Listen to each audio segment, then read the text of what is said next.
record or two, we had, 8 of our other friends, everyone chipped in $100. It's like, we're starting a record label. And that was, the capital.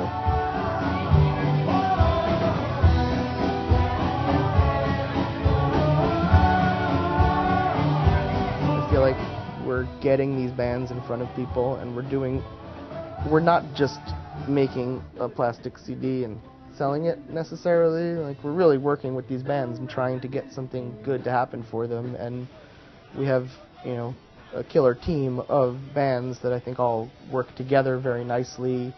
And so, this whole thing is done in our minds, I think, in the same tradition as the labels that we grew up thinking were the greatest thing in the world.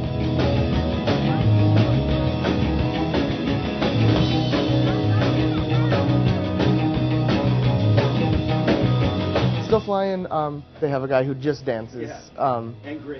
And grins and gets the crowd going, and that's Phil. Phil then moved to San Francisco, and we didn't hear from him for a while, and then when we finally got in touch with him, he was like, yeah, I'm dancing in a reggae band.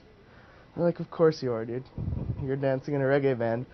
And like, but I probably love it. And like, we tracked it down and listened to it, and then the next time they came here and played, we went and saw it, and it's like, okay, this isn't a joke. There's 14 people, and Phil's dancing in a reggae band, and they're great.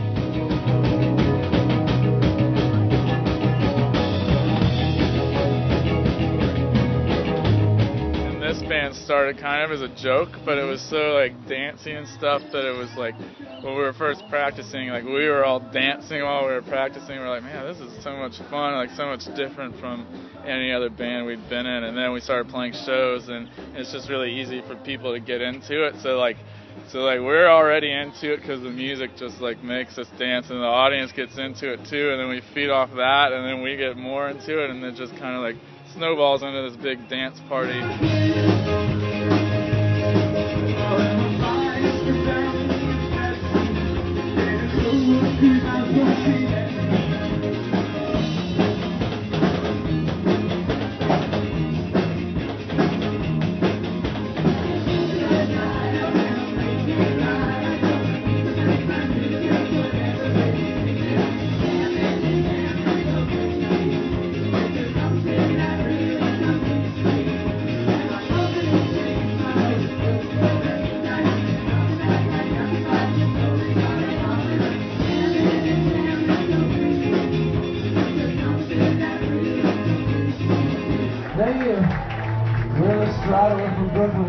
Saw them live. A couple people suggested them. It was one of those, everyone's hanging out in the room and they start, and all of a sudden James is singing and everyone is singing, and the people you're talking to all kind of turn to the side and everyone stops talking. It's like, okay, these guys are kind of serious here. I don't know, there's like a few different ways we do it really, and it's just kind of roll with each different way. One way is I work on like kind of outline of a song with like these open-ended sections and ideas that I don't think about too much, but just know that the song should develop. And then I bring what I got, just simply for guitar, for accordion and vocals, with a couple of vague ideas, and then we just hammer it away and just build it up as it'll start the song.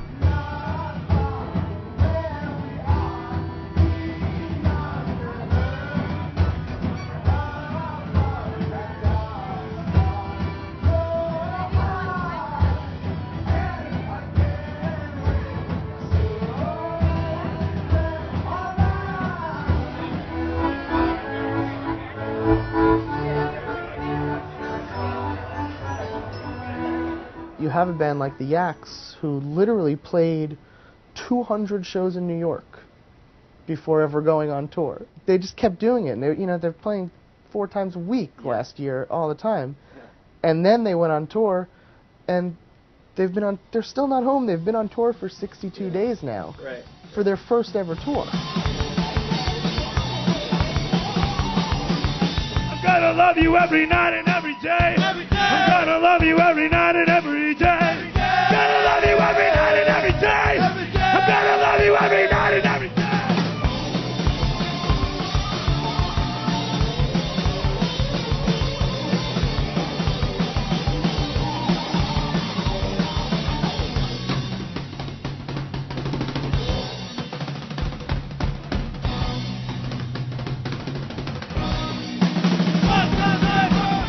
a ton of people going up the stairs. They start playing. People start turning around. By the end of the first song or second song, the entire staircase was facing down watching the Yaks play. And so, you know, they're literally a captive audience, but they got them. Yeah. You know, it worked. Yeah.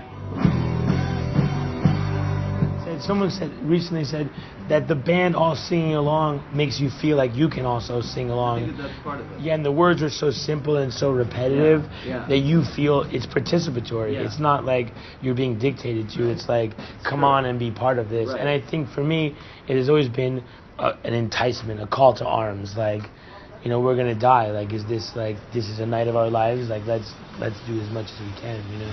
Gonna love you every night and every day. Every day. Gonna love you every night and every day. Every day. Gonna love you every night and every day. Every day. Gonna love you every night and every day. And so when John had this ready, Mahmood kind of floated it in front of us to see if there was any interest, and had mentioned to John, you know, I think these guys get what you're doing. It's worth a shot. And so it came to us, and we were obviously thrilled and heard the record. You know, we saw the email, like, this is interesting, heard the record, and I, you know, called Mahmood about 15 minutes later, because once we heard it, I don't care who it was a great record. We make music, we put it out there. If people are into it, cool. If not, okay.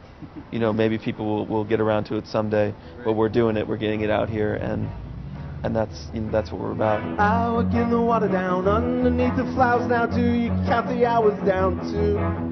Life is not a dream to me. It's a sound F1 and one don't make two. The paper chasing lead me back if I'm on the devil's track. Shake from the ice on the moon. What we're doing is still discovering bands and trying to put them in front of people. And yeah, you know, the fact that you can get anything for free right now is obviously a huge game changer in the record industry, but not always in a terrible way. You know, if we have a new band and people are clamoring to download the record for free so they can know the songs when they go see the band, I don't really have, you know, the biggest problem with that. I want people to know our bands above everything.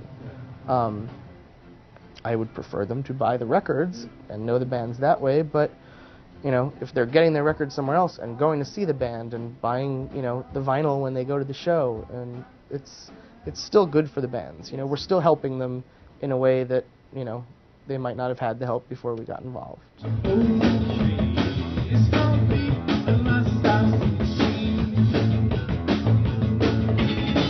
You have a big smile and you're rocking out to it, and, you know, as silly as a thing that is, like, the energy comes through directly to you when you're watching it.